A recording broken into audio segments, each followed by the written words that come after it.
그런데 여기에 8장 5절 말씀에서 한 가지 더 포괄하고 있는 것은요. 사랑하는 자를 의지하고 온다고 말씀합니다. 사랑하는 자를 의지하고 온다. 이 거친들이라고 합니다. 이 사랑하는 솔로몬과 이제 수람 여인 사이의 이 사랑. 그 사랑은요, 궁중에서도 사랑합니다. 갈릴리 지방에서도 사랑합니다. 더욱더 첫사랑을 기억하면서 그 사랑을 더 깊이 하려고 노력합니다. 그런데 거친들을 오게 될 때는 그들의 사랑은 어떨까? 여기 보면 사랑하는 자를 의지하고 여행을 하고 있다. 이 거친들을 여행하고 있다. 이 표현은 참 아름답습니다. 거친들이라고 하는 것은 우리가 전에도 봤듯이 거기에는 경작할 수가 없는 것이죠. 거기에는 음식이 없습니다. 거기에는요 고독한 곳입니다. 적막한 곳입니다. 사람들이 붐비고 또한 사회생활이 이루어지고 농업이 이제 활발히 전개되고 이런 곳이 아닙니다. 그것은요 시험의 장소, 시련의 장소이기도 합니다. 그것은 또한 위험스러운 곳이기도 합니다. 많은 해를 당할 수도 있는 그런 장소입니다. 춥기도 하고 뜨겁기도 하고 거기에는 우리를 해롭게 하는 여러 가지 짐승이 있을 수도 있고 또 먹을 것도 없기 때문에 고독하기 때문에 시련과 또한 시험거리가 있는 곳입니다. 바로 그런 것을 통과하게 될 때 우리 사람은 어떻게 돼요? 궁전에서의 삶, 갈릴리 지방에서의 골짜기와 꽃이 있고 움이 트고 이런 곳에서 사람 말고 거친들을 통과하게 될 때 우리 사람은 어떨까? 여전히 사랑할까? 시련과 여러 가지 어려움이 오는데도 여전히 이 두 사람은 서로 사랑할까라고 하는 점입니다. 그런데 이 두 사람은요, 이 거친들을 어떻게 통과하고 있습니까? 이 여인은 사랑하는 사람을 의지하고 온다.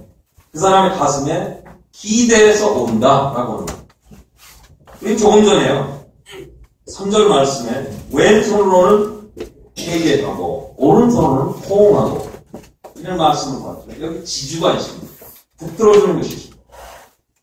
받쳐주는 것이 있습니다. 그런데 그것은 어머니 집안에서 그렇게 했어요. 그런데 이제 거친들을 통과하게 될 때도 마찬가지로 여기에 이 여인은 그 신랑을 의지하고 온다. 기대서 온다.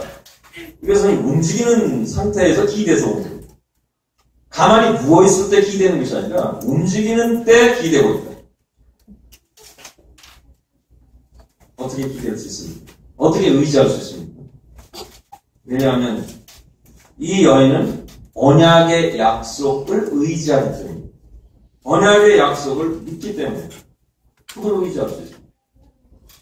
여행 중에 이 사랑하는 분의 불변의 사랑을 변치 않은 사랑을 거기에 의존할 수 있는 것입니다. 그분의 속죄 보혈 때문에 의지할 수 있습니다. 그분의 아름다운 인격 때문에 그분에게 기대할 수 있습니다. 또한 그분은 보호해주죠. 지주해주죠. 공급해주죠. 그래서 우리는 그분을 의지할 수 있습니다. 또한 여행을 하게 될 때 그분에게 이야기하면서 기대서 이야기하면서 오는 것입니다. 그리고 그분의 말씀을 들으면서 오고 그분에게 나도 말씀을 드리고 오는 것입니다. 대화하면서 오는 것입니다. 그래서 사람들은 거친들에서 오고 있는 저 사람들이 누구냐? 거친들에서 오고 있는 여자가 누구냐? 특별히 여기서는 두 사람이 있는데 저 여자가 누구냐? 이렇게 이제 사람들은 질문하고 있습니다. 그것은 경이로운 거죠. 거친들을 통과해 오는데요. 사람들은 기이하게 생각하는 것입니다. 형제자매도 우리가 우리를 사랑하신 그분을 의지하고 이 거친들을 저희들이 통과해 갈 때 사람들은 기이하게 생각하는 것입니다. 저 여자가 누군가? 라고 사람들은 질문하는 것입니다. 사람들이 왜 놀랄까? 그분을 기대고요. 말씀을 듣고 오기 때문에 놀라는 것입니다. 그분을 기대서요. 그분에게 말씀을 하고 오기 때문에 사람들은 놀라는 것입니다. 거친들에서요. 이 여인이 계속해서 보존되고 오고 있기 때문에 사람들은 놀라는 것입니다. 망하지 않고 거기서 쓰러지지 않고 시련과 어려움과 많은 위험과 그런 것에서 계속 보존되어 오고 있기 때문에 놀라는 것입니다. 또한 탁월한 동반자와 함께 오기 때문에 놀라는 것입니다. 이 여인 때문에도 놀라지만 그 동반자 때문에도 놀라는 것입니다. 거친 들에서요, 이 여인이 보양을 받고 보존이 되고 또한 기뻐하고 행복해하면서 사랑을 느끼면서 오기 때문에 놀라는 것입니다. 사랑하는 분의 가슴에 기대서요, 이야기하고 오면 주변이 거친 들이든 거기에 뭐가 없던 음식이 없던 거기에 시련이 있던 그것은 상관이 없습니다. 바로 이것 때문에 사람들이 저 여자가 누군가, 거친 들을 어떻게 저렇게 오는가 라는 기함을 질문으로 표현하고 있다고 합니다. 이것은 우리의 간증이 아니겠습니까? 우리가 이 세상에 살아가는데 수많은 시련과 수많은 어려움들이 저희 주변을 둘러싸고 있습니다. 그 문제들은 매일과 같이 새로운 문제로 또 우리에게 다가옵니다. 그와 같은 문제 속, 그것은 거친 들을 우리가 통과하는 것인데 그때 우리는 어떻게 통과하는가? 세상 사람들은 이 거친 들을 통과하는 것을 모릅니다. 그래서 거기서 낙심하고 시에 빠지고 그 거친 들에서요 낭만하고 절망하고 포기하고 이렇게 살아가는 것입니다. 그것이 현실입니다. 그것은 세상입니다. 그래서 그들은 때때로요 현실 도피적인 삶을 살아갑니다. 그래서 쾌락에 빠지고 또한 잠깐 동안 잊어버릴 수 있는 여러 가지 방법 속에서 그들은 해답이 아닌 해답을 찾고자 하는 노력 속에서요 그들은 허덕이며 살아가고 있습니다.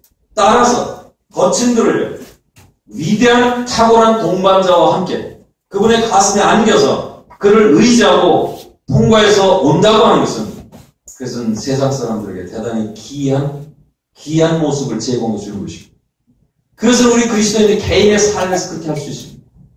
그것은 우리 그리스도인 가정이 세상을 향해서 그와 같은 증거를 보여줄 수 있습니다. 교회가, 모임이 세상을 향해서 그것을 보여줄 수 있는 위대한 책임과 특권을 우리가 가지고 있습니다. 이 세상이 어떻게 거친 들을 기쁨과 즐거움과 사랑을 즐기면서 그렇게 살아갈 수 있다고 하는 것을 알 수 있겠습니다. 그것이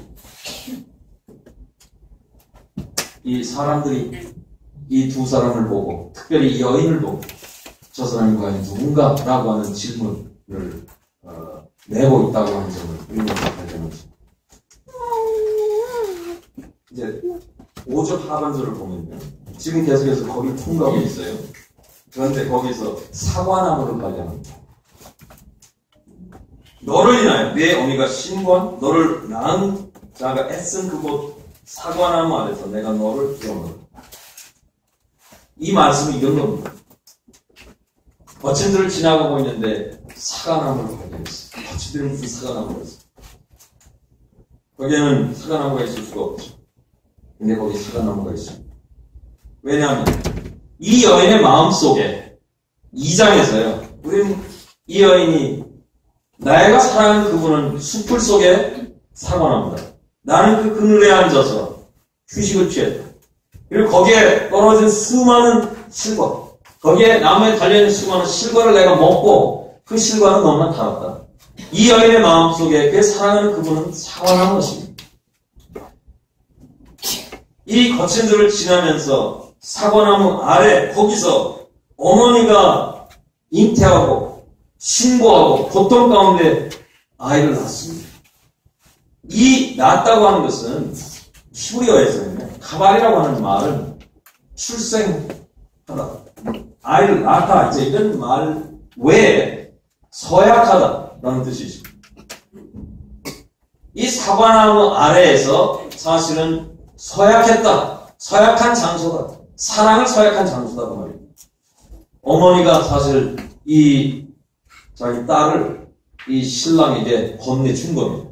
그리고 그 사랑을 서약하도록 한 겁니다. 솔로몬은 오래전에 갈릴리에 와서 이 술람 여인을 만났어요. 사랑에 빠졌습니다. 그리고 처음으로 이제 구애를 했습니다. 그리고 그 둘은 이 사랑을 서약했습니다. 서약한 곳이 어딘가 사과나무 아래였습니다. 바로 그 장소가요, 이들의 사랑의 출발지였습니다. 우리는 7장 말씀에서 갈릴리에 가서 그들의 첫 번째 사랑에 대해서 다시 한번 상기하고 그 지금까지 누리고 있었던 이 사랑을 더욱더 견고케 하자고 하는 그런 말씀들을 저희들이 보았죠. 오늘 여기 이제 거친들을 오고 있는 도중에 사람들이 저 여인이 누군가라고 감탄하고 있을 때 여기서 우리가 발견하는 것은 이것입니다. 바로 그 장소, 거친들의 거기에 사과나무가 있습니다. 어떤 사과나무? 바로 그 사과나무는 사랑하는 그분인데 바로 그 아래에서 사랑의 맹약을 했다. 사랑을 서로 서야겠다. 사랑의 출발점 다시 한번 상기하고 있는 것입니다. 거친들이 우리가 주님을 의지하고 걸어간다면요, 그것은 이 세상에 이와 같이 수많은 어려움들, 또한 난관들, 우리를 에워싸고 있는 수많은 시련들, 이런 것 속에서 우리는 무엇을 발견합니까? 우리의 사랑의 출발 지점을 우리가 발견합니다. 우리는 사과나무를 발견한다는 말입니다. 이게 사과나무. 그 사과나무는 이 여인이 프로포즈를 받고 그것뿐만 아니라 마음으로 이 사랑하는 분에게 사랑을 서약한 그런 장소, 사랑의 출발지입니다. 그것을 발견하게 됩니다. 거친들에서요. 우리가 주님을 계속해서 사랑합니다. 우리가 항상 사랑하는 주님에 대해서 더욱더 깊은 사랑을 위해서 우리의 사랑의 출발 지점을 항상 마음에 두고 우리의 지금 주님을 사랑하는 사랑 느끼는 그 기쁨, 그 행복을 더욱더 깊이 해야 되겠다라고 합니다. 그것은 우리가 주님을 위해 살아가는 삶의 지름길입니다. 비결입니다. 주님을 위해 살아갈 수 있는 그런 힘이 거기서 나오는 것입니다. 사랑 이외에, 주님의 사랑 이외에 우리가 무슨 힘으로 우리가 이 세상을 살아갈 수 있습니까? 무슨 힘으로 우리가 주님을 섬길 수 있습니까? 어떤 힘으로 우리가 주님께 영광을 돌릴 수 있습니까? 이제 그 다음에요, 6절 말씀 보면요, 여기에 이 여인이 이와 같은 지점을 통과하면서 이제 이 여인이 마음속으로 사랑하는 분을 향해서 확인하고 싶은 그런 이야기를 합니다. 너는 나를 인같이 마음에 품고 도장같이 팔을 주라. 사랑은 죽음같이 강하고 투기는 음부같이 잔혹하며 불같이 일어나는 그 기세가 여호와의 불과 그분의 사랑은요 철저한 사랑입니다. 우리 주님의 사랑은요 그것은 완벽한 사랑입니다. 그것은 의심의 여지가 없습니다. 그것은 뭐 확인의 여지도 없습니다. 그럼에도 불구하고 우리는 그것을 이야기하고 싶어 하는 것입니다. 사랑은 언제나 확인하고 싶은 것입니다. 우리 주님의 사랑, 그것은 절대적인 사랑입니다. 그것은 우리가 평가할 수 없습니다. 그러나 그 사랑은 언제나 우리가 더욱더 느끼고 싶어 하는 것입니다. 그래서 여기서 이렇게 말합니다. 너는 나를 인같이 마음에 품고 도장같이 팔에 들어. 여기 두 군데를 보세요. 마음과 팔. 그것은 가슴과 어깨입니다. 나를 인같이 마음에 품고 인같이 마음에 품는다.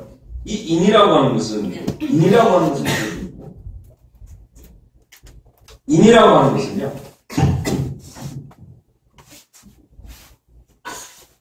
그것은 소유를 의미합니다. 그것은 권위, 인 안에는 권위가 담겨 있습니다. 왕의 어인, 이건 권위가 있죠. 그 다음에 인이라고 하는 것에는 참되다라고 하는 것을 입증하는 증거입니다. 참된 것을 입증하는 겁니다. 인이 그렇게 그것을 우리에게 말해주고 있죠. 인이라고 하는 것은요 인상을 남깁니다. 우리가 보통 세상에서요 외교 문서라든지 대단히 중요한 국가 문서 또는 졸업장이라든지 면허장 이런데 뭐가 붙어 있습니까? 인이 붙어 있습니다. 그것은 권위입니다. 그것은 사실이라고 하는 것을 입증하는 것입니다. 우리나라는 도장을 찍습니다. 도장을 이제 인주에다 이렇게 찍어가지고 그걸 누르면 빨갛게 이렇게 그 도장 자국이 나죠. 그러나 이제 서양에서는요, 바로 다른 문화에서는요, 인을 만들어서, 인을 새겨가지고, 그것을 왁스에다가 찍습니다. 그러면, 이걸 찍게 될 때, 도장에 있는 것에 대해서, 도장의 모양이 이제, 거기, 그 왁스에 그대로 찍히죠. 사실은, 양, 이것에 반대로 이제 찍혀 나오는데, 사실 그것을 어떤 데는 외교 문서에 거기다 붙입니다. 또는, 졸업장이라든지, 중대한 문서에다가 그 왁스를 갖다 붙입니다. 그것은 소유권이나 돈이나 아니면 참되다고 하는 사실이라고 하는 것. 그리고 그것은 깊은 인상을, 인의 인상을 왁스에 남겨서 이제 보존하는 것입니다. 그것을 우리가 생각하면서 이 말씀을 한번 보십시오. 너는 나를 인같이 마음에 품고. 이는 왁스에 찍힌 쪽에 인에 있는 모양이 그대로 왁스에 가서 찍혀 나오죠. 인상이 남는 겁니다. 우리가 이제 제사장의 의복 중에 중대한 부분이 있습니다. 흉패가 있고요. 그 다음에 어깨에 견대가 있습니다. 그 다음에 모자에 금패가 있습니다. 거기에는 인을 새기는 방법으로 이 보석에다가 이스라엘 지파들의 이름을 썼어요. 예를 들어 흉패는 12지파의 이름을 보석마다 인을 새기듯이 새겼죠. 그래서 그것을 가슴에 품고 이제 하나님 앞에 나갑니다. 또 대제사장의 어깨에는 견대가 있는 두 호마노가 있어요. 한쪽에 6지파의 이름이 새겨져 있고 또 다른 쪽에 6지파의 이름이 새겨져 있죠. 이 제사장이 하나는 가슴에 품고 하나는 어깨에 짊어지고 이스라엘을 이제 대표해서 하나님 앞에 나갑니다. 이스라엘을 그들 품에 안고 어깨에 짊어지고 나간다라고 하는 겁니다. 여기에 이 여인은 이 사랑과 관련해서 너는 나를 인같이 마음에 품고 마음 가슴에다가 이 인을 넣어요. 그것을 꼭 안아달라 말이죠. 그 다음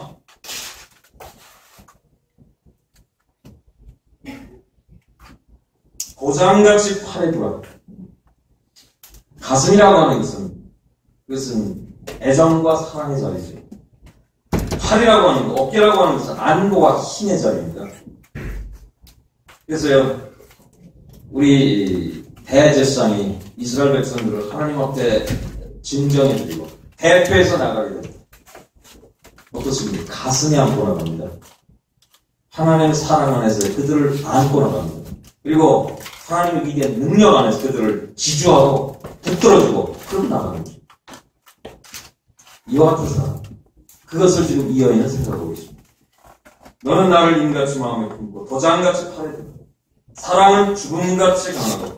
사랑은 죽음같이 강하다. 죽음이 뭡니까? 죽음은요, 한 번 결정하면 절대로 포기하지 않습니다. 죽음이 찾아오게 될 때 누구도 저항할 수 없습니다. 죽음이 누구를 지정하게 될 때 그는 반드시 죽습니다. 피할 길이 없고 예외가 없습니다. 죽음은 그렇게 철저하다. 그런데 사랑은요, 죽음보다 강합니다. 사랑은 죽음보다 더 강한 겁니다. 그렇다면 사랑은요, 사랑이 우리를 향해서 지적했다면 사랑은 절대로 포기하지 않습니다. 그러니까 이 세상에는 사랑 비슷한 것이 있어요. 집착. 집착이라고 하는 것은 사랑해서는 안 되는 거예요.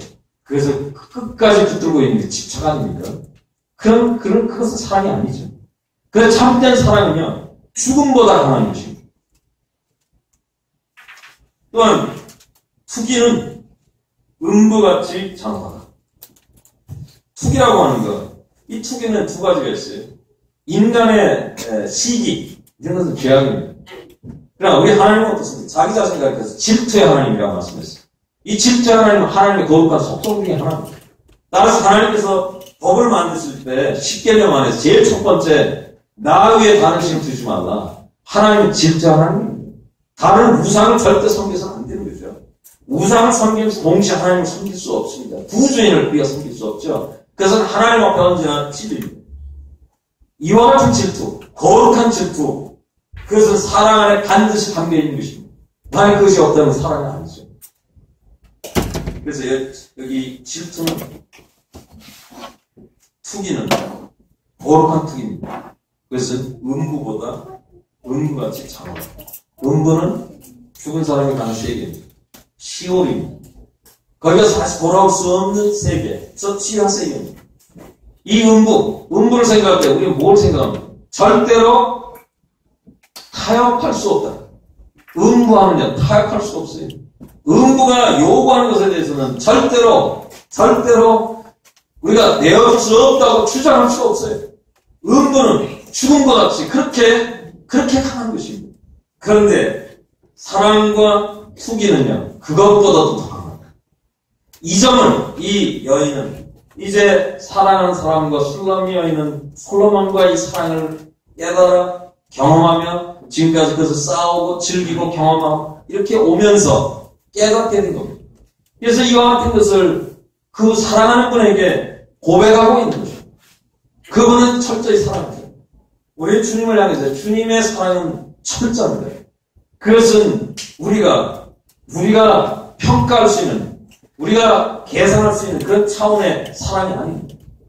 우리는 그 사랑을 그저 배울 뿐입니다. 다만 우리는 그 사랑을 더욱더 즐기고 더욱더 경험하고 싶어 하는 것입니다. 이것이 이 여인의 마음이죠. 그래서 사랑과 또한 투기에 관해서 그것은 죽음보다, 음부보다 강하다라고 말씀합니다. 그것은 얼마큼 강한가? 불같이 강했어요. 그것은 화염과 같은 강해. 그 기세가 여호와의 불꽃과 같다. 아가사에는 여호와라는 말이 딱 한 번 나옵니다. 우리는 이 말씀을 보게 될 때 이 아가사는 사랑에 관한 이야기죠. 그 사랑은요, 얼만큼 강한가? 여호와의 불꽃 같이 강하다. 그것은 이거보다 더 강한 그런 힘은 없어요. 그 불은요, 그 불을 제압할 수 있는, 끌 수 있는 그런 힘이 없어요. 그것은 어떤 불입니까? 그것은 여호와의 불입니다. 이 사랑은 인간의 사랑이 아닙니다. 아가서에서 이야기하고 있는 이 사랑은 인간의 사랑 아닙니다. 그것은 하나님의 사랑이다 라고 하는 것을 우리 여기서 발견하게 되는 것입니다. 이 사랑은 많은 물이 꺾지 못하고 많은 물도 끄지 못합니다. 홍수라도 엄몰하지 못합니다. 사람이 그 온 가산을 주어도 사랑과 바꾸려고 해야 돼요. 우리가 부를 가지고 사랑을 살려고 한다면 그 사람은 멸시를 당하고 수치를 당하게 됩니다. 절대로 가산을 가지고 살 수 없어요. 그리고 사랑을 물이나 홍수 그것으로 끌 수가 없어요. 이 사랑의 독특함과 이 사랑의 강렬함을 우리는 여기서 보죠. 바로 이것을 이 여인은 솔로몬 때문에 경험하게 된 겁니다. 그래서 여기까지 경험하고 즐기고 왔어요. 그래서 이 여인은 더욱더 그것을 경험하고 기뻐하고 그 사랑 안에 살기를 원하는 거죠. 저희들의 성우도 마찬가지입니다. 저희들이 처음으로 우리 주님을 만났을 때, 그리고 그 후에 주님과 교제하고 주님의 위대한 사랑을 저희들이 점점 알아가면서 저희들에게는 이 사랑에 기뻐가는 과정에서 많은 위기가 있었습니다. 많은 시험거리도 있었어요. 이 사랑이 식어질 만한 많은 요소들도 있었어요. 그런데 우리는 지금 계속해서 이 사랑을 키워가고 있는가? 여하튼 위기에도 불구하고 우리는 이 사랑이 점점 깊어가고 있는가? 이것에 대한 질문을 바로 아가서가 우리에게 말씀해주고 있는 것입니다. 8절 말씀하겠습니다. 우리는 이 여인의 아름다움에서 이 가슴의 아름다움, 유방의 아름다움에 대해서 얼마나 여러 번 우리가 봤어요. 이제 이 여인이, 술람 여인이 자기 여동생에 대해서 이제 연명, 오빠들과 함께 연명. 우리에게는 작은 누이는 아직도 유방이 없구나. 그가 청혼함을 받는 날에는 우리가 그를 위하여 무엇을 하고. 이제 이 술람 여인이요, 정혼을 하고 그 다음에 결혼을 하게 된다면 이 자기 동생은 이제 오빠들이 돌봐줘야 되겠다. 이 여인의, 술람 여인의 아버지에 관해서는 언급이 없어요. 어머니만 계속해서 언급이 되고 있습니다. 그래서 우리는 추측으로 아버지는 이미 돌아가신 그 같은 집안에서 술람 여인은 자란 것이 아닌가 이런 생각을 합니다. 그 배경이 어쨌든요, 지금 이제 이 여동생에 대해서, 장래에 대해서 염려하고 있다. 이것이 양육에 관한 아름다움이 아니냐라고 하는 겁니다. 어떻게 염려하고 있습니까? 그가 성벽일지인데 우리는 은망대를 그에게 세울 것이요, 문일진데 우리는 백향목 한자로 들리라. 자기 여동생, 이 여동생이 이제 장차 결혼을 하게 될 텐데 그때까지 삶에 대해서 염려하는 거죠. 장래에 대해서 고민하는 거예요. 오빠들과 함께 이제 고민을 하면서 하는 이야기가 우리 여동생이 성벽일지인데 여러 가지로 우리가 생각할 수 있겠습니다만 이렇게 한번 생각해보세요. 이 여동생이 이제 장차 결혼을 해서 출가를 가고 자기 가정을 이루고 그럴 때까지 이 여동생은 많은 어려움도 위험도 시험도 시련도 있습니다. 유혹도 있습니다. 이 유혹에 대해서 계속해서 저항하고 자기를 보호해오는 이와 같은 여성인가? 그런 동생인가? 그렇다면 성벽이다. 자기를 보호하고 사는 그런 동생이다. 그렇다면 칭찬해줘야죠. 장려해줘야죠. 그래서 성벽일지인데 우리는 은망대를 그에게 세울 것이야. 여기서 은망대라는 말은요, 망대가 여러 번 나왔지만 여기 은망대라는 말은 특별히 이 서양에서는 이것을 튜렛이라고 말해요. 튜렛이라고 하는 것이 이제 성이 있죠. 어떤 성이 있으면 성벽이 있고요. 성벽 코너 모퉁이에 이렇게 옆으로 이렇게 구조를요. 망대라고 하는 것은 탑이라고 하는 것은 땅에서부터 이제 이 구조물이 하늘로 높이 올라가죠. 근데 여기 은망대라고 하는 것은 그것은 땅으로부터 올라가는 게 아니고요. 이미 기존하는 성벽 옆에다가 작은 탑을 세워줍니다. 이것을 튜렛이라 이렇게 말하고요. 여기서 은망대라고 이렇게 말하는데 그것을 만들어줄 때 이 튜렛의 이 은망대의 그 장점은 강력한 힘은요. 그냥 보통 성보다 공격해오게 될 때 이 은망대에 올라가서 공격을 하게 더욱더 강력하게 이제 공격을 격퇴할 수 있습니다. 왜냐하면 이것은 튀어나왔습니다. 그래서요. 튀어나와서 올라가 있는 구조이기 때문에 그 위에서 이제 공격을 합니다. 이 여동생이 계속해서 자기의 정절을 지키고 여러 가지 유혹으로부터 자기를 보존하는 삶을 살았다면 더욱더 보존해 주리라 그런 말이죠. 성벽이라면 우리가 은망대를 세워주겠다. 우리가 염치와 정절을 지키고요.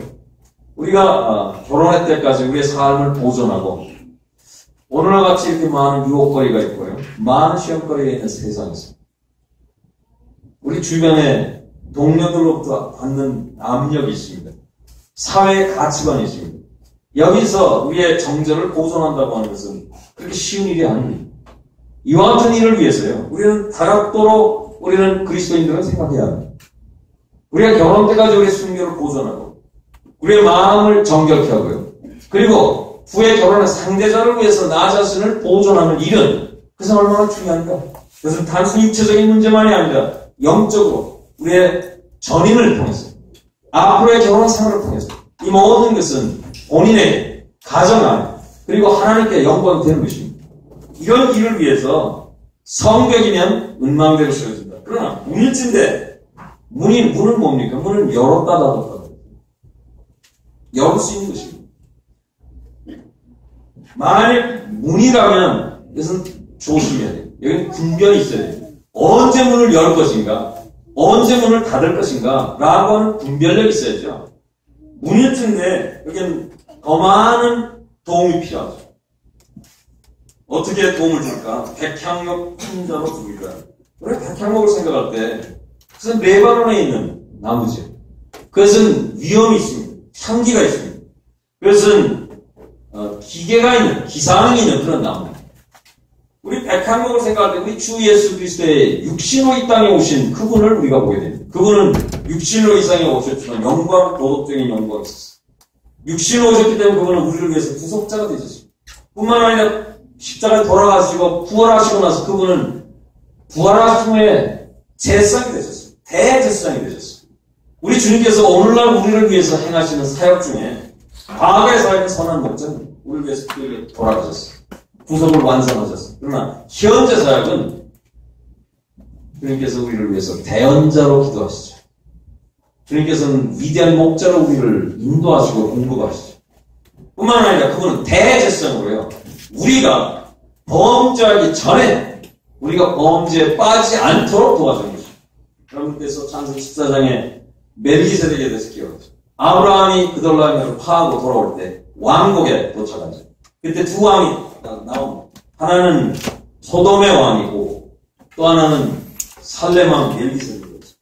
이 두 왕은 어떤 일을 했습니까? 소돔 왕은 사단의 역할을 했어요. 내가 가진 이 모든 재산을 내가 너한테 주겠다. 그때 멜기세덱이 뭐라고 말했습니까? 멜기세덱은요, 이 모든 것들은, 이상의 모든 것들은 하나님께서 소유하고 있는 것이다. 천지의 주제시여 라고 말하면서요, 아브라함의 이 소돔의 왕으로부터 시험받아서요, 거기에 굴복할 수도 있는 이와 같은 위험한 상태입니다. 시험받는 상태. 그때 멜기세덱은 하나님을 상기해 주시고, 그래서 아브라함의 마음에 믿음을 보존시켜 줬어요. 그래서 그는 아브라함은요, 내가 나에게 하나도 실오라기 하나도 주었다고 나는 절대로 생각하지 않습니다. 그가 내린 결정으로 인해서요, 그는 위대한 믿음을 선포했죠. 승리했습니다. 대제사장 역할은 우리가 시험에 빠지기 전에, 죄에 짓기 전에 우리를 도와주는 것입니다. 대언자는 뭐? 대언자는 우리가 그럼에도 불구하고 시험에 빠져서 죄를 졌을 때, 그때 우리를 위해서 일하시는 분이시죠. 우리 하나님께서는요, 우리 주님께서는 우리의 모든 일을 위해서요, 다 구비해 놓으셨습니다. 여기에 이 백향목 환자라고 할 때, 이 백향목 환자로 보호하는 겁니다. 성문을 또다시 뚫어서, 이걸 보호하는 겁니다. 행여나 원수가 그 안으로 들어올까봐 그것을 보호하는 겁니다. 근데 어떻게 보호하는가? 시험에 빠지지 않도록 도와주는 거죠. 이게 우리가 우리의 삶이 성벽이라면요, 그것은 주님께서 기뻐하십니다. 근데 우리의 삶이 문이라면 여기에는 많은 분별과 또한 믿음이 필요합니다. 시험거리가 있을 때 그 시험을 이길 수 있는 그런 능력이 필요하다. 그것을 우리 주님께서 도와주십니다. 대제사장으로 우리를 도와주세요. 이와 같은 배려를 그 슈람 여인은 하고 있습니다. 10절 말씀 보세요. 그 여인은 어떤 여인입니까? 나는 성벽이여 나의 방은 망대 같으니. 이 여동생은 성벽 일진대라고 하면 성벽인지 아닌지 그건 가정으로 지금 얘기하는 거죠. 그러나 이 여인은, 슈람 여인은 성벽입니다. 이 여인은 지금까지 정절을 지키고 살아왔어요. 사랑하는 분과의 관계에서 그 일편단심으로 그를 사랑해 왔습니다. 그래서 여태까지 입증되었기 때문에 나는 성벽이야 이렇게 이야기하고 있습니다. 이거 참 이렇게 얘기했을 때 얼마나 좋습니까? 나는 성벽이다. 또한 나의 유방은 망대 같으니.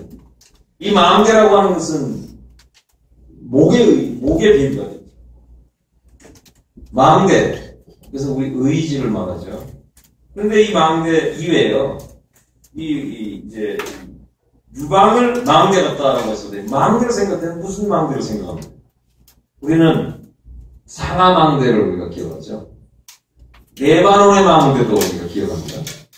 상하 망대라고 하는 것은 그리스도의 죽음을 토대로 해서 그녀의 모든 의지는 그것과 관련해서 이제 결정하고, 그래서 그녀의 태도는 대단히 기상이 있고 위험이 있고 그리고 우아하다.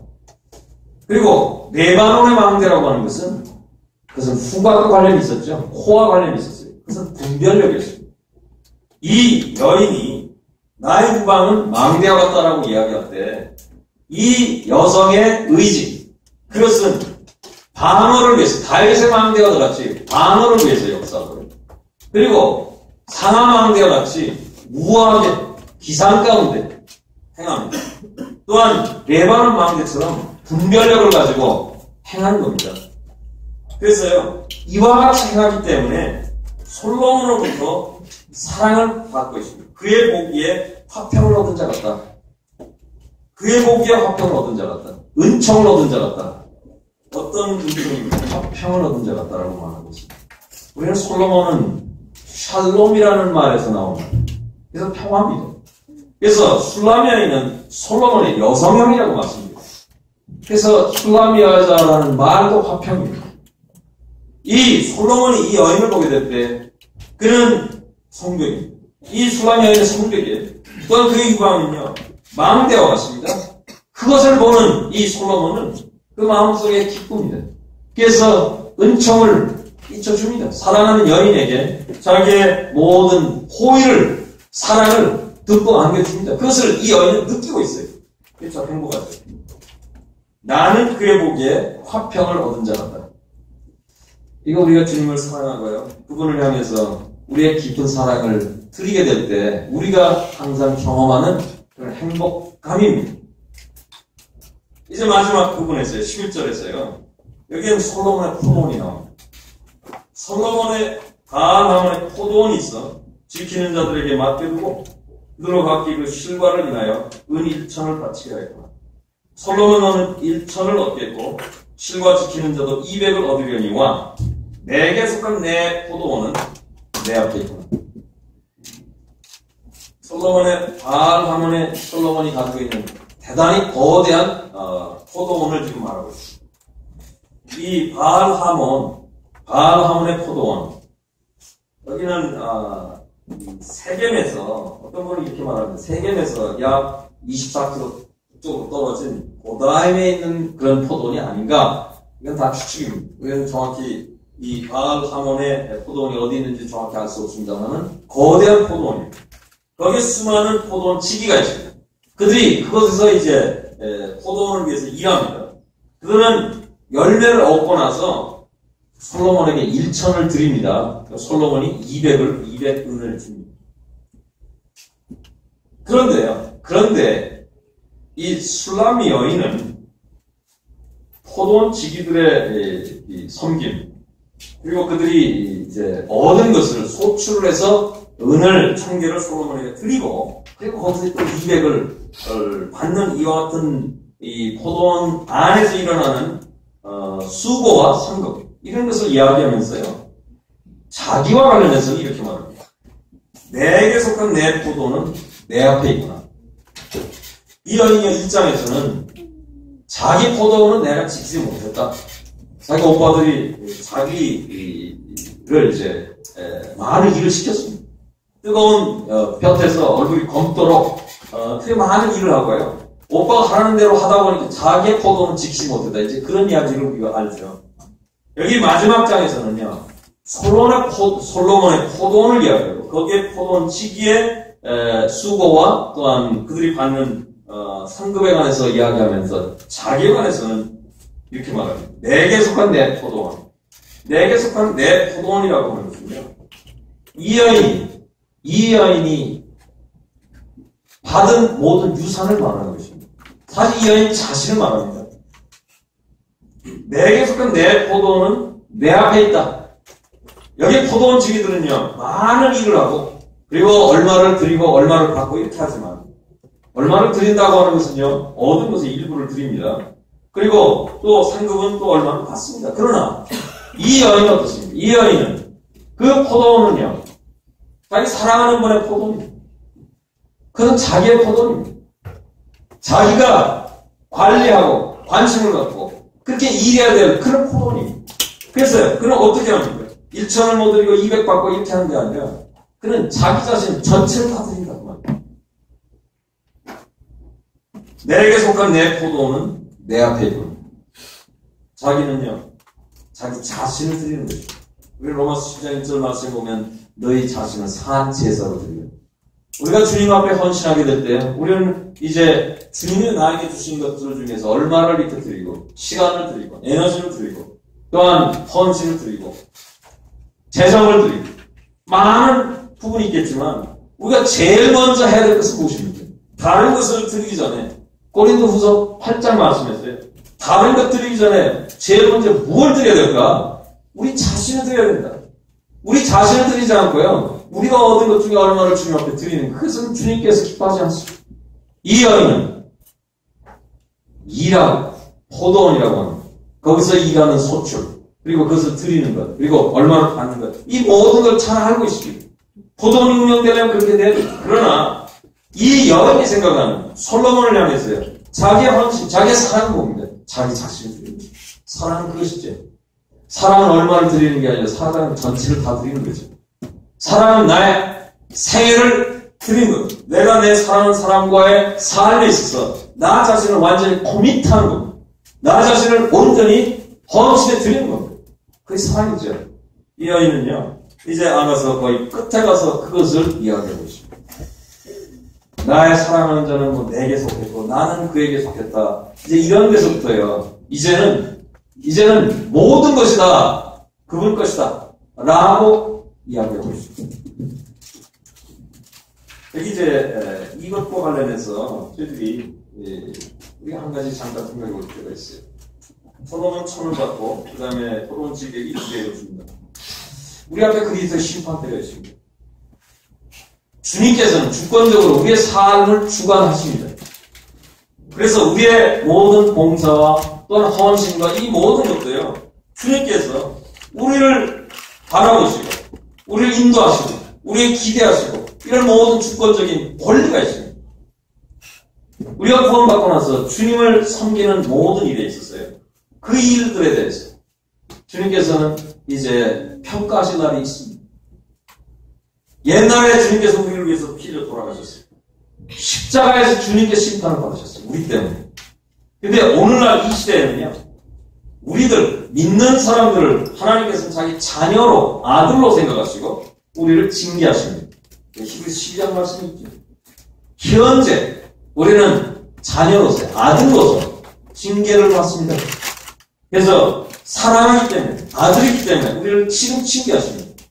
또, 이 시대에는 하나님께서, 우리를 어떻게 판단하십니까? 그리스도를 통해서요.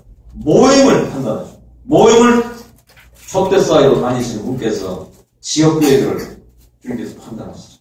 평가하십니다. 책망하십니다. 원고하십니다. 그런데 장차 이제 우리가 그 나라에 갔을 때, 아버지 집에 갔을 때 거기서 그리스도의 심판대가 있습니다. 우리는 그 날을 우리가 살펴보고 그 날을 기대하고 우리는 오늘날 이 시대에 살아가는 삶을 계산 가운데 살고 있을까? 아니면 그 생각을 하지 않고 그냥 살아갈까? 우리 이 점을 잘 생각할 필요가 있습니다. 이 그리스도 심판대라고 할 때 심판이라는 두 가지 말이 있는데 하나는 크라이테리온이라는 말이 있습니다. 그것은 처벌을 위해서 재판소에서 선고를 내리는 그것을 말합니다. 또 한 가지가 있어요. 상을 주기 위해서요. 그 모든 사람을 검사하고 상급을 주는 그와 같은 플랫폼이 있습니다. 그것을 베마라 말합니다. 그래서 그리스도의 심판대라고 할 때 그것은 베마입니다. 상을 주기 위해서 우리를 검토하고 검사하는 그런 날이 있다. 그때 우리는 무엇을 어떤 평가를 받을까라고 하는 데서 우리 그리스도인들은 살펴봐야 됩니다. 검사의 목적, 그것은요, 그날 우리가 행한 모든 일들이 빛 가운데 다 드러나게 될 겁니다. 우리 그리스도 심판대에서 주님은 뭘 볼까? 첫째는요, 우리 그리스도인들 사이사이의 관계에 관해서 우리 이 성도와의 관계를 어떻게 유지하고 왔는가 라고 하는 것을 주님 보세요. 그래서 로마서 14장 말씀이 있습니다. 성도 간의 관계, 우리가 잠시 우리가 주님을 만날 때를 생각하면서 우리는 그것을 잘 생각해야 됩니다. 성도와의 관계가 얼마나 중요한가. 성도를 위해서 살아갑니다. 성도와의 관계를 우리는 보존하기 위해서 진리 가운데서, 사랑 가운데서 보존하기 위해서 우리는 최선을 다해야 합니다. 그걸 주님 보실 겁니다. 또 한 가지, 우리가 봉사하게 되는데, 우리가 섬기는데 우리의 동기는 어디 있습니까? 우리는 겉으로 나타나는 어떤 섬김만 볼 수 있지만 우리 주님께서 그리스도의 심판대에서 그리스도께서 우리를 판단하실 때 우리의 행위 저 뒤에 우리의 모든 봉사 배후에 있는 동기도 주님께서 판단하십니다. 그렇다면 우리가 지혜 있다면요, 우리는 오늘날 어떻게 섬겨야 될까요? 우리가 어떤 동기로, 어떤 순수한 동기로 우리가 사랑 가운데서 주님을 섬겨야 되죠. 아가서 전체는 사랑에 관해서 이야기했어요. 그래서 순결한 겁니다. 순수한 것입니다. 순수한 동기가 아니라면 우리는 두려워야 될 겁니다. 우리는 순수한 동기로 주님 섬겨야 되겠죠. 또 한 가지, 우리가 봉사하게 될 때 사용하는 방법은 뭔가? 우리는 말씀을 따라서 섬기는가? 아니면 우리의 아이디어를 통해서 섬기는가? 우리의 생각을 따라 섬기는가? 법대로 경주하지 아니하면요, 빨리 가도 상이 없어요. 우리는 88 올림픽에 캐나다 선수가 금메달을 뺐겠죠. 법대로 하지 않았기 때문에 뺐겠습니다. 법대로 하지 않으면요, 내 생각에서는 1위로 달려간다고 생각하고 위대한 일을 했다고 생각하지만, 그러나 주님께서 그것을 보시게 될 때 그것을 기뻐하지 않습니다. 우리 상을 뺏길 겁니다. 그래서 우리는 사용하는 방법, 주님의 말씀을 따라서 한다라고 하는 점에도 우리는 깊이 생각해야 됩니다. 그 다음에 사용하는 재료, 금과 은과 보석인가? 아니면은 나무와 풀과 칩인가? 이거 잘 생각해야 됩니다. 하나님 말씀을 토대로 해서 이 바른 가르침 위에서 건설해야 된다라고 하는 거죠. 우리는 이제 이와 같은 것을 생각하면서요, 이 심판의 원칙 잠깐 보겠습니다. 우리가 누가복음 19장에 보면 귀인의 비유가 있습니다. 주인이 먼 나라로 이제 떠나가게 되는데 종들에게 각각 문화를 주죠. 다 하나의 문화를 주었다고 하는 것은 모든 사람들이 똑같은 주님 앞에서 똑같은 책임을 가지고 있다. 우리 구원받은 모든 그리스도인들은요, 주님 앞에서 똑같은 책임을 가지고 있습니다. 이 똑같은 책임을 어떻게, 얼마큼 우리가 충성되이 이것을 이행할까? 그냥 생각이었어요. 우리는 모임 안에 들어와서 교제하며 섬기게 될 때, 나는 내가 편하기 때문에, 내가 즐겁기 때문에, 내가 뭔가를 얻기 때문에 모임에 오는지, 아니면 나는 주님께서 나에게 주신 부르심에 따라서, 책임을 따라서 내가 무언가를 할까라고 하는 생각을 가지고 주님을 섬기는 거예요. 각 사람에게 다른 숫자의 달란트를 주거든요. 그건 각 사람의 역량이, 각 사람의 은사가 다릅니다. 그 은사가 다르지만 그 은사에 따라서 얼마만큼 내가 충성했는가, 그것이 심판의 원칙입니다. 또 하나, 노동자의 비유가 있어요. 마태복음 20장 말씀 보면요, 아침 새벽부터 온 사람과 이제 저녁 오후 5시, 이걸 보통 11시라고 해요. 제 11시라고 말합니다. 보통 11시라고 하는 것은 수고로, 그것은 거의 막차 탔다 그런 말이에요.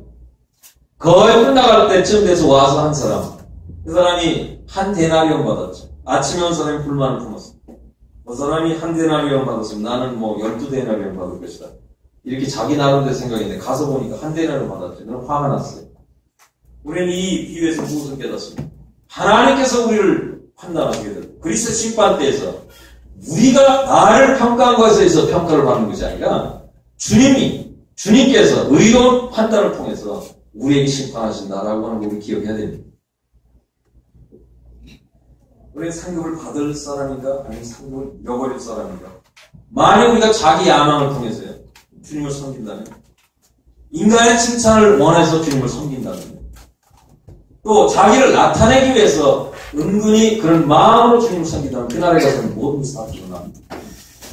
우리의 지혜는 그리스도의 심판대 앞에서 우리가 어떠한 평가를 받을까? 이 점에 대해서 우리는 마음에 둬야 됩니다. 그것을 우리가 가장 지혜롭게 이해할 수 있다면 무엇입니까? 아가서에서 우리가 발견하는 것입니다. 우리가 주님을 섬기는 모든 것들은 자기 야망도 아니고, 나를 드러내기 위한 것도 아니고, 또한 사람들의 인기도 아니고, 우리가 주님을 섬기는 것은요, 우리가 주님을 사랑하기 때문에 섬기는 겁니다. 무비보셋이요, 땅을 얼마 얻느냐, 그것 때문에 다윗을 기다린 것이 아니라 다윗 그분께서 오시는 것 때문에, 그분과 같이 앉아있는 것 때문에 그것이 기쁘고 그것이 즐겁다, 그것이 가장 행복한 것이다 라고 하는 그런 생각, 그것은요, 우리가 주님을 이제 공중에서 만나서 그리스도 심판대 앞에 우리가 서게 될 때 주님께서 잘했다, 종에게 칭찬하시는 그런 말씀을 하시게 될 겁니다. 이제 마지막으로요, 13절, 14절 말씀 이제 보고 마치겠습니다. 너 동산에 속한 거한 자야. 너 동산에 거한 자야. 이 여인은요, 갈릴리에 왔죠. 갈릴리 여러 동산에, 포도 동산에, 여러 동산에 다니면서 꽃도 또 꽃술도 보고 운도 보고 사랑하는 사람과 함께 다녔어요. 동산에 거하는 여자. 아니, 이 여자 자신이 동산입니다. 잠든 동산이었죠. 그 동산 안에 그 사랑하는 분이 와서 많은 것을 즐겼죠. 그 자신이 동산이고요. 동산에 거하는 자입니다. 그 솔로몬 자신도 지금 이 여인과 함께 지금 있었어요. 너 동산에 거한 자야. 동무들이 내 소리에 귀를 기울이니 나로 듣게 하라. 이 여인의 목소리는 이제 동무들도 듣고 싶어 한다. 그런데요, 더 중요한 것이 있어요. 솔로몬이 듣고 싶어 한다고 합니다. 우리는 이 장에서 이미 나는 너를 보고 싶다. 내 모양을 나에게 보여달라. 내 얼굴을 나에게 보여달라. 내 음성을 나로 듣게 하라. 그런 말씀 우리 들었죠. 이것은 사랑하는 분이 언제나 우리를 향해서 원하는 겁니다. 동무들이 소리를 듣고 싶어 합니다. 우리 동무들이 세상의 여러 사람들이 우리의 소리를 듣고 싶어 하는가? 주님께서 또 우리의 소리를 듣고 싶어 하는가? 우리는 주님을 위해서는 잠잠해서는 안 됩니다. 우리는 때때로 나를 위해서는 잠잠해야 됩니다. 그러나 주님을 위해서는 우리 잠잠해서는 안 됩니다. 우리는 주님의 아름다움을 드러내야 합니다. 그것은 때로는 행동으로, 때로는 말 없이, 그러나 때로는 우리의 언어를 통해서 주님의 아름다움을 드러내야 됩니다. 그것을 동무들이 귀를 기울입니다. 간증을 사람들은 보고 싶어 합니다. 사람들은 우리 그리스도인의 삶에 대해서 핍박하고 반대하고 많은 경멸에 또는 멸시의 그런 표시도 하고 언어도 사용합니다. 그러나 그들 마음속에는 주님으로부터 받은 것이 없어 황량합니다. 그래서 그들은 주님 앞에 드릴 것이 없는 사람들입니다. 우리는 그것을 잘 이해해야 됩니다. 반대하고 핍박해도 그들 속에는 아무것도 없다고 하는 것을 우리는 알아야 됩니다. 그래서 그들은 그리스도인들의 입술로부터 나오는 말을 들어야 됩니다. 우리는 사도 바울이 항해하게 될 때 사도 바울이 타고 있었던 그 배의 모든 사람들은 사도 바울 때문에 구원받았습니다. 사도 바울이 예측했던 모든 일들은 그대로 들어맞았습니다. 하나님께 사도 바울에게 주었던 모든 말씀은 희망을 주었고 소망을 주었고 2주 동안 음식 한 끼도 먹지 못하고 고민과 두려움과 죽음 속에서 그들은 풍랑 속에서 가던 사람들이 사도 바울이 주님으로 듣는 말씀을 전해 주었을 때 그들은 생기가 났고요. 벌떡 일어났죠. 사도 바울은요. 그들 가운데 참된 복이 된 사람이었습니다.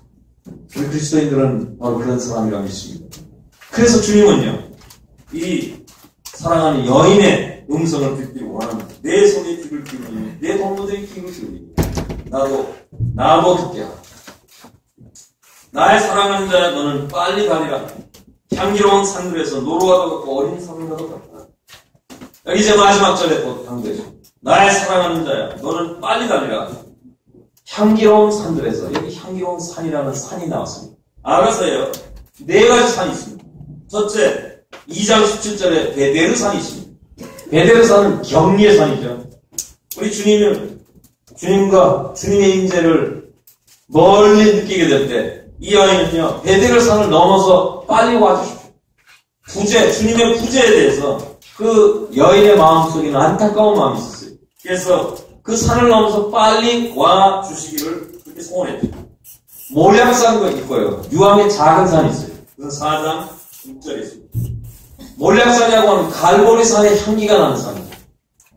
유황의 작은 산이라고 하는 것은 예수 그리스도의 생애 속에 나타난 아름다운 향기, 그것이 가득한 산이죠.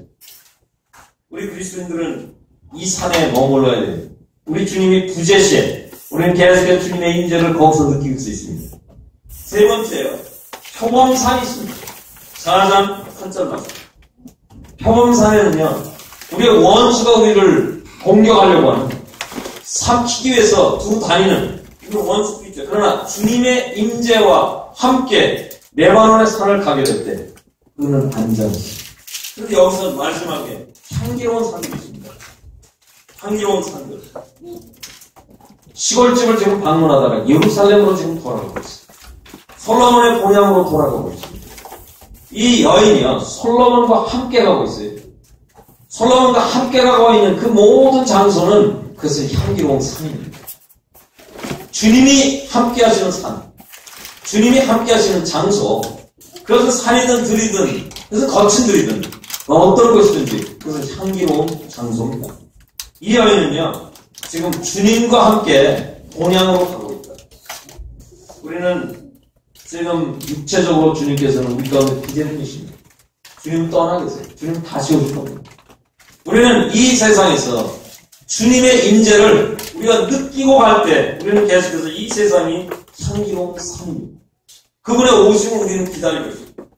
이 여인의 소원은 이렇게 말합니다. 날 사랑하는데 너는 빨리 가리라.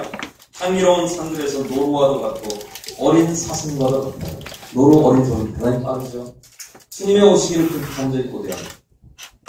우리는 사도바울께서 빌립보서 3장 20절에서 우리 시민권은 하늘에 있습니다. 거기로서 우리를 구원하시는 그분께서 오신다. 말씀했습니다. 계시록 22장 20절에서는 주 예수여 오시옵소서. 아가서는요, 주님의 임재로 인해서 계속해서 사랑 가운데 기쁨과 희락과 즐거움과 어려움 속에서도 행복, 그리고 위기 속에서도 여전히 주님의 임재를 발견하고 느끼고 그분을 찬양하고 사랑이 점점 깊어가는 것을 우리가 봤어요. 우리는 이 마지막 절에서요, 주님의 이제 오심, 그것에 대해서 간절히 소원하는 이 여인의 모습을 우리가 보게 됩니다. 그것은 우리의 모습입니다. 주님 어서 오십시오. 그러나 주님 오실 때까지 저희들 가운데 공식적으로 주님께서 말씀했어요. 두세 사람이 내 이름으로 모인 곳에 내가 거기 있겠다고 말씀했어요. 주님의 임재를 주님께서는 약속했습니다. 따라서 우리는 이 임재를, 우리는 개인적으로도 이 주님의 임재를 즐깁니다. 우리는 집합적으로 모임에서 주님의 임재를 즐깁니다. 이와 같은 임재를 개인적으로나 가정적으로나 모임 안에서 우리가 즐겨 나가게 될 때 여기는 향기로운 산입니다. 주님께서 어서 오십시오. 그 마음을 우리가 알 거예요. 우리는 주님의 임재를 계속 즐기고 주님의 영광을 드러내고 주님께 찬양을 드리고 주님의 마음에 기쁨을 드리고 우리는 주님께서 원하시는 우리의 개인적인 간증 그리고 모임의 집합적인 간증이 계속해서 드러나도록, 그래서 세상이 향기를 맛보도록, 그래서 우리가 가는 것이 계속 향기로운 산이 되도록 우리 주님 앞에 우리 자신을 드려야 되겠습니다. 지금까지 우리 함께 아가서를 여행하게 될 때 함께 해주신 여러 형제자매들 감사하겠습니다.